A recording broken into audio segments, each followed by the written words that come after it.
کذالک ارسلناک فی امۃ قد خلت من قبلها اور اسی طرح ہم نے تم کو اس امت میں بھیجا جس سے پہلے امتیں ہو گزری، لتتلو علیہم الذی اوحینا الیک، کہ تم انہیں پڑھ کر سناؤ جو ہم نے تمہاری طرف وحی کی، وہم یکفرون، درا حال یہ کہ وہ انکار کرتے ہیں بالرحمن، رحمان کا۔ اب یہ سلیس ترجمہ آپ کے سامنے کر دیتا ہوں کہ اللہ تعالیٰ اپنے حبیب علیہ الصلوۃ والسلام سے فرما رہا ہے کہ حبیب علیہ الصلوۃ والسلام، ہم نے بھی آپ کو ایک امت میں بھیجا ہے نبی بنا کر، کہ جن سے پہلے، اس امت سے پہلے بھی بہت ساری امتیں گزر چکی ہیں، یعنی گزشتہ انبیاء کرام کی۔ تو جس طرح انبیاء کرام کی امتیں تھیں، تو اس طرح یہ جو اب جو دنیا ہے، یہ سب آپ کی امت ہے، ان سے پہلے بہت ساری امتیں گزر چکی ہیں۔ اور کیوں بھیجا آپ کو؟ تاکہ جو وہی ہم نے آپ پہ کی ہے آپ ان کو پڑھ پڑھ کے سنائیں، حالانکہ وہ لوگ رحمان کا انکار کرتے ہیں، وہ رحمان کا انکار کرتے ہیں۔ تو اس کے بارے میں علماء فرماتے ہیں کہ جب نبی علیہ الصلوۃ والسلام نے صلح حدیبیہ کیا تو آپ نے بسم اللہ الرحمن الرحیم لکھا، تو کفار نے کہا کہ نہیں، ہم رحمان کو نہیں پہچانتے، یعنی وہ اللہ کو رحمان نہیں کہتے تھے اس وقت کفار۔ تو پھر نبی علیہ الصلوۃ والسلام نے بسمک اللہ رکھا آپ نے۔ تو اسی طرف اللہ تعالیٰ نے اشارہ فرمایا کہ حالانکہ وہ رحمان کا انکار کرتے ہیں، قل، آپ فرما دیجئے، ہوا ربی، رحمان وہ میرا رب ہے، لا الہ الا ہوا، اس کے سوا کوئی بھی عبادت کے لائق نہیں ہے، علیہ توکلت، اسی پر میں نے بھروسہ کیا، اسی پہ میں نے توکل کیا، وإلیہ متاب، اور اسی کی طرف میرا لوٹنا ہے۔ تو یعنی رحمان کوئی الگ خدا نہیں ہے، رحمان وہی اللہ ہے۔ اور ایک روایت میں یہ بھی آتا کہ نبی علیہ الصلوۃ والسلام ایک مرتبہ اللہ تعالیٰ کو پکار رہے تھے، تو آپ فرما رہے تھے کہ یا اللہ یا رحمان، تو ابو جہل نے جا کے شور مچا دیا اپنے لوگوں میں جا کے کہ محمد صلی اللہ علیہ وسلم خود تو شرک سے منع کرتے ہیں اور اب خود ہی شرک کر رہے ہیں، انہوں نے بھی دو خدا بنایا ہے، ایک اللہ ایک رحمان۔ تو آپ نے فرمایا کہ رحمان بھی اللہ اور اللہ رحمان ہے، ہاں، تو اسی ذات کے جو ہے نام ہے، وہ الگ نہیں ہے کوئی۔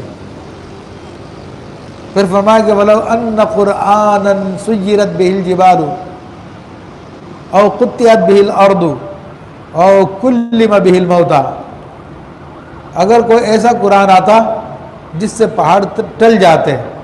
یا زمین پھٹ جاتی یا مردے باتیں کرتے، جب بھی یہ کافر نہ مانتے۔ اب چونکہ بات وہی ہو رہی ہے کہ وہ رحمان کا بھی انکار کرتے ہیں، پھر باتیں بڑی کرتے تھے۔ اصل میں کیا ہے، اس کا شان نزول ہے۔ شان نزول کیا ہے کہ ایک مرتبہ ابو جہل اور عبداللہ ابن ابی امیہ، یہ دو کافر تھے، یہ خانہ کعبہ کے پیچھے بیٹھے ہوئے تھے، اور انہوں نے نبی علیہ الصلوۃ والسلام کو بلوایا۔ تو عبداللہ ابن ابی امیہ نے کہا کہ محمد صلی اللہ تعالیٰ علیہ وسلم، وہ تو خیر نام لے کے بات کرتے ہیں، کفار تھے، کہ اگر آپ اللہ کے نبی ہیں تو آپ یہ مکہ معظمہ میں جو پہاڑیاں چاروں طرف پھیلی ہوئی ہیں ان پہاڑیوں کو دور کر دیں آپ، تاکہ ہمیں کشادہ زمین مل جائے، اور یہاں پر کچھ نہریں بہا دیں تاکہ ہم کھیتی باڑی کر سکیں۔ کہ آپ خود کہتے ہیں کہ آپ اللہ کے نبی ہیں، اور اللہ کے نبی دعوت اسلام کے ساتھ تو پہاڑ چلتے تھے،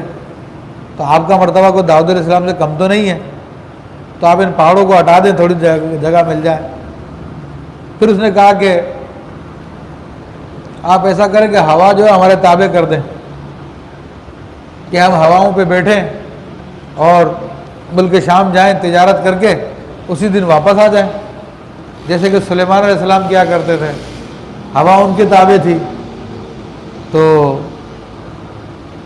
آپ کا مرتبہ کو سلیمان علیہ السلام سے کم تو نہیں ہے۔ پھر اسی طرح وہ کہنے لگا کہ آپ جو ہے اپنے پردادا قصی ان کو زندہ کر دیں یا اپنے رشتہ داروں میں سے بزرگوں میں سے کسی کو زندہ کر دیں اور ان سے ہم پوچھیں گے آپ سچے ہیں یا جھوٹے ہیں، کیونکہ اللہ کے نبی عیسیٰ علیہ السلام تو مردوں کو زندہ کر دیا کرتے تھے، تو آپ کا مرتبہ ان سے کوئی کم تو نہیں ہے۔ اب بڑی ٹکا ٹکا کے ان کافروں نے باتیں کی۔ اچھا یہ باتیں اللہ کے حبیب صلی اللہ علیہ وسلم کے لیے کوئی مشکل بھی نہیں تھی، آپ چاہتے تو سب کچھ کر دیتے، لیکن آپ علیہ الصلوۃ والسلام فرماتے ہیں مجھے اختیار دیا گیا کہ تمہیں رحمت کے دروازے سے بلاؤں یا تمہیں چھوڑ دوں۔ تو اگر ان لوگوں کے معجزات کو حضور علیہ الصلوۃ والسلام پورا کر دیتے تو پھر ان کے لیے کوئی گنجائش نہیں تھی ایمان لانے کے سوا، ورنہ اسی وقت ان پہ عذاب نازل کیا جاتا، وہ نسل صفاستے سے مٹا دی جاتی۔ مگر آپ علیہ الصلوۃ والسلام جانتے تھے کہ یہ تو ڈھیٹے ضدی ہیں، یہ باتیں ایمان لانے کے لیے نہیں کر رہے، یہ بات کیونکہ چاند توڑ کے دکھا دیا تھا آپ نے، اس کے باوجود بھی ایمان نہیں لائے تھے، تو یہ تو ہاتھ درمی میں کر رہے ہیں ساری کی ساری بات ہے۔ لیکن ان کی نسلوں میں مسلمان پیدا ہوں گے، ان کے علاوہ دیگر لوگ مسلمان ہو جائیں گے، تو آپ فرماتے ہیں میں نے رحمت کا راستہ اختیار کیا، اور مراد یہ کہ وہ معجزہ میں نے نہیں دکھائے تاکہ تبلیغ کے ذریعے میں ان کو بلا لوں۔